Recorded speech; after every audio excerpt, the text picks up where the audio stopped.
Alexa, what's the temperature? It's 0 degrees right now with a feels like a 5.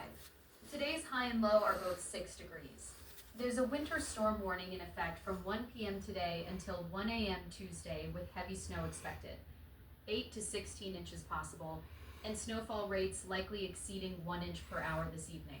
Travel could be very difficult to impossible, so please be careful if you need to go out.